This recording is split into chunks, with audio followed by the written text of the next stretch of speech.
I wanted to talk a little bit today about how we accumulate so much emotional stuff within our consciousness.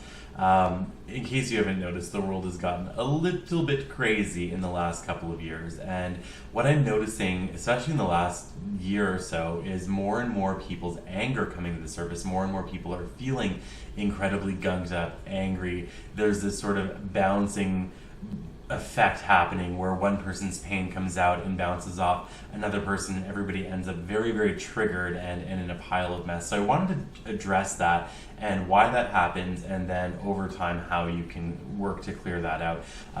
All of us have one side to us that is very, very light and loving, and the other is very shadowy and dark, for lack of a better word. And our light side is our primary operating system. That is our compassion and our love and our feelings of security and all of that. And our shadow side is our insecurity, our ego attachments, our pain, things that have been pushed down or not yet had the ability to heal. And then there's our sort of middle zone, I think, which is where we are most of the time, and that is our ability to combine both of those. But what happens when somebody is triggered or when somebody has a difficult experience? It's often a volatile and explosive takeover that happens within them. And the reason why is, if you look at our human consciousness as a blueprint of programming, almost like a computer, there's different files and drives and,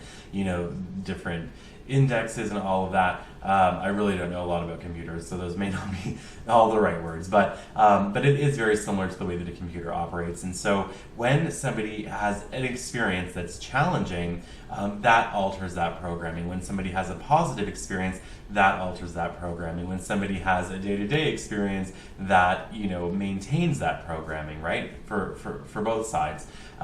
When somebody has an experience that is left unhealed and it's traumatic, and traumatic doesn't have to be like witnessing a horrific disaster or almost dying. Traumatic can be over time as well, periods of high stress related to one or a few different things that can produce that trauma reaction. And what happens is there's something called fragmentation, which is where a piece of that blueprint breaks off and exists by itself. And in that fragmented blueprint is all of the timestamps, for lack of a better word, of what was happening in that moment, what was said, what emotional experiences were at hand, what emotions and thought processes were present. And that all stays locked in this sort of time capsule within your consciousness, within the person's consciousness. And so when they are triggered, that time capsule opens up and all of that way of thinking comes back in at full force and becomes the primary operating system of that person in that moment. And the process of clearing or healing the shadow is to open, in a safe, delicate, loving way, open those time capsules and reintegrate those fragments back into our primary consciousness.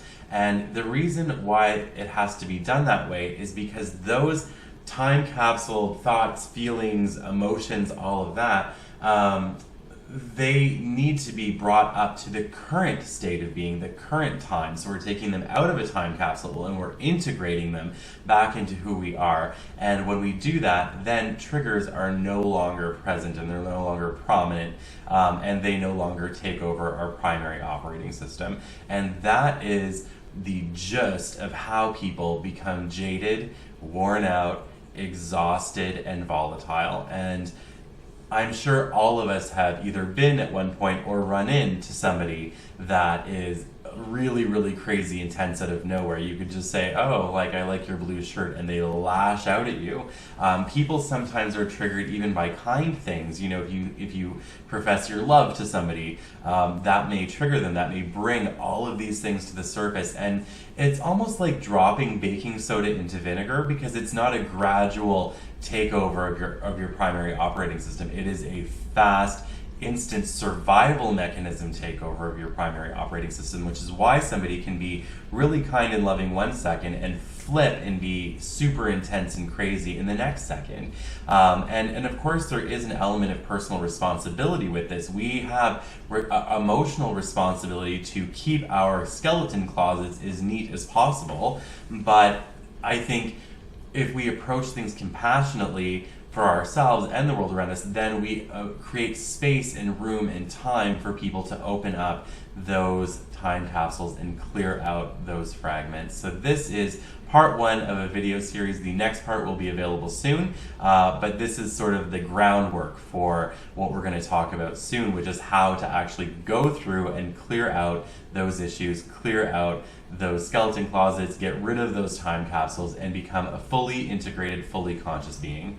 Very nice speaking with you today. My name is Matthew Stapley. I'm a psychic medium in Ottawa, Canada, and I look forward to continuing with these videos with you here.